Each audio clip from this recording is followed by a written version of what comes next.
I did everything right. I posted consistently. I studied thumbnails. I learned SEO. I even improved on my editing.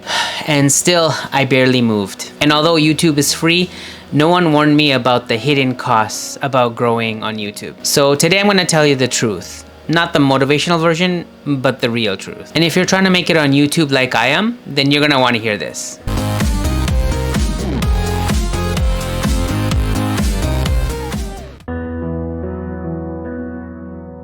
So when you start a YouTube channel, you think that growth equals effort. The harder you work, the more views you'll get. The more videos you make, the higher the views and the more subscribers. But what actually happens is you upload a video and you get 1 view. And then you upload 10 more videos and you still are only getting 20 or 30 views per video. And you're only getting about 2 or 3 comments per video, and usually the first comment is always yours. You check your analytics, but they're pretty much just stagnant. It's just like a plateau line. You refresh, you hope, you look at other YouTube channels, you compare, and you get disappointed. And that comparison is poison because you don't know that other person, what they've been doing, how many channels they've had before. But you're human, and that's what we do. So you see all the other channels that are making videos similar to yours, and you wonder why your videos only get 30 to 50 views while the other person is getting thousands. And it really messes with your confidence. So that's the first cost, emotional cost. The next cost is actually financial cost. So let's be honest, some channels make nothing for years. Even the ones that eventually get monetized are still not making much or mad sense. Most creators don't make any kind of meaningful income for years. And especially for smaller channels, ad revenue is very low. And then the other side, ways to make income like affiliate marketing also are very slow. Things like digital products and that kind of stuff requires trust and time and effort. So if you're expecting to, ghost your job or escape the 9 to 5 quickly, with YouTube, that's probably not gonna happen. So in this case, the hidden cost is actually time. Not hours per week, but years before anything substantial can come. For example, on my last channel, Aussie78, I've been making videos on there for 16 years. I went back to my analytics to see what I've made so far total. And I made under $10,000. Alexa, what's 10,000 divided by 16? 10,000 divided by 16 is 625. And $10,000 sounds great for YouTube, but when you divide it by 16 years, that's $625 a year. You can make that much amount of money in a regular job in 2 weeks. And if time equals money, then the amount of time you put in is definitely a financial cost that you should know. Another cost that most people don't talk about is the identity. And what I mean about the identity is when you tell somebody, for example, if that's what do you do, and if you said you're a YouTuber, they smile politely. They think it's a hobby, it's something you do on the weekends, like fishing or something. And it seems kind of silly, especially if you're over 40. It sounds like a childish dream or a childish thing to say, I'm a YouTuber. And then you start questioning yourself, am I actually doing the right thing? Is YouTube actually something viable for me for the future? And it hits your ego and it kind of makes you question your identity. Like, what am I doing? Should I be focusing my life on something else? So then I need to ask myself, why am I doing this?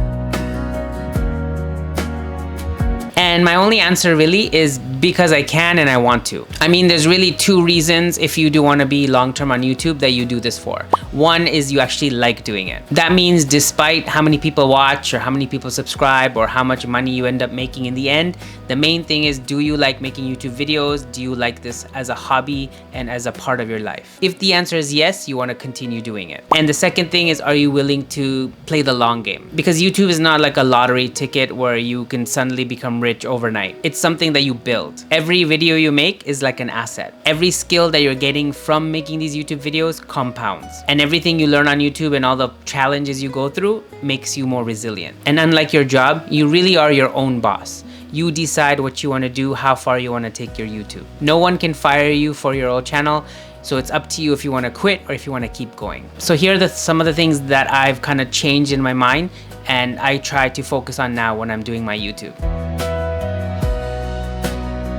Because despite the money and the time and the identity costs that come with doing YouTube, there's also a lot of good things that come out of being a YouTuber or making YouTube videos. So instead of just chasing views or subs, I'm really trying to improve on my skills, my speaking skills, my editing skills, my overall just communication skills. I'm building systems. I'm trying different things. I'm not just uploading videos. I'm trying to see what else I can do to kind of help my channel grow, and also my, I guess, my brand or my identity grow as well. Which is why I created my Ghost Your Job newsletter, which I send out once a week. It talks about my journey, how well I've been doing, the ups and downs, give some advice and tips for YouTube that I've learned, and also I shout out a new YouTuber each week, some small channel that's growing that deserves more views and attention. If you want to subscribe to that free weekly newsletter, the link is in the information section below. But beside building my skills and trying to build these systems, I'm also trying to be very consistent. I don't pressure myself too much and I don't force it, but I try to make at least one video every Tuesday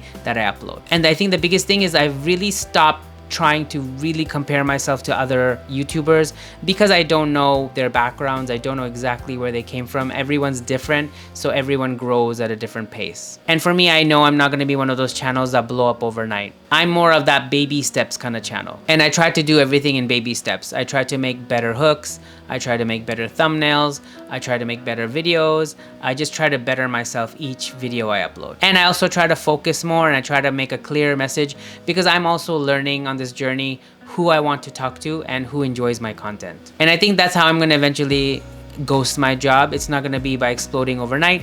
It's going to be by slowly going and just refusing to quit.